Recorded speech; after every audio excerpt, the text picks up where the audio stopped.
Okay. It's been 2 long months and I finally started to question my situation. Just got home with one of those take-home pregnancy tests. I looked at it all night and read carefully over the directions over and over again. Finally, morning arrived and I'm sitting in the bathroom waiting for the test results.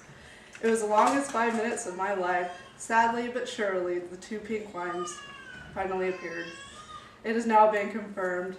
Questions started rolling through my head over and over again like a film playing over. I already asked myself these questions, but I never found answers to them because I was praying that it wasn't true.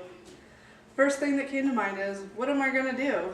I'm only 16, and the father, well, he's gone, moved away. We never spoke since we split. This is something that I'm going to be stuck with for the rest of my life, a battle that I'm going to have to fight alone, but not sure where to even begin. I feel so alone, and my world has just crashed.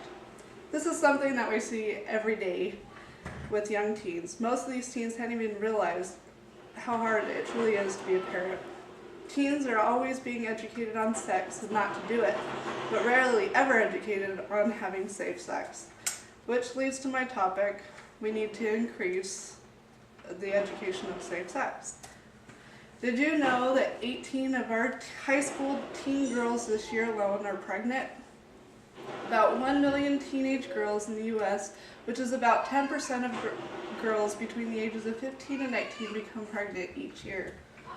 It is estimated that approximately 1/3 of pregnant teens have abortions, 14% have miscarriages, and 52% give birth.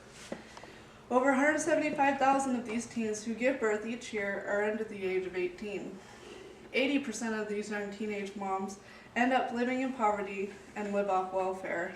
This truly has become a fad, a trend. It's something that people think is cool. Reasons why we need to take actions is because kids are going to find a way to have sex no matter what we do. So why not we teach them the value of safe sex? Kids aren't the ones who are taking care of their kids, their parents are.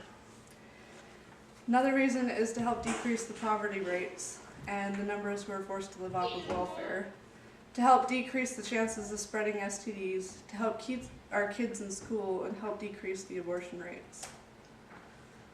So now, if we visualize this by taking these steps to make programs for these kids and increasing safe sex education, again, it'll decrease abortions, teen pregnancies, living in poverty and living off of welfare, less high school dropouts, less chances of people spreading STDs, and teens will be well educated in what reality is when they end up having children. If we don't take up on these actions to help prevent kids from having safe sex, imagine your daughter or son having to go through these terrible situations. Understanding it's not you going through it, but eventually if it is your son or daughter, you will end up being the one who ends up taking care of them because they're not able to support themselves. So let's take action today by teaching our kids the use of birth control to help prevent teen pregnancies, or better yet, teach them more about abstinence.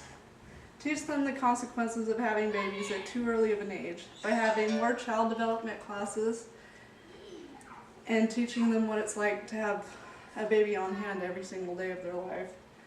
Teach them to stay in school to better educate themselves, to get good paying careers to help support their children in the future. So overall, if you don't want to see your son or daughter go through any of these horrible situations, let's take up the actions in creating better programs to help educate our kids on how to refrain from having sex at an early age. And if they do decide to do so, teach them the value of safe sex to prevent any of these things from happening. And that's it.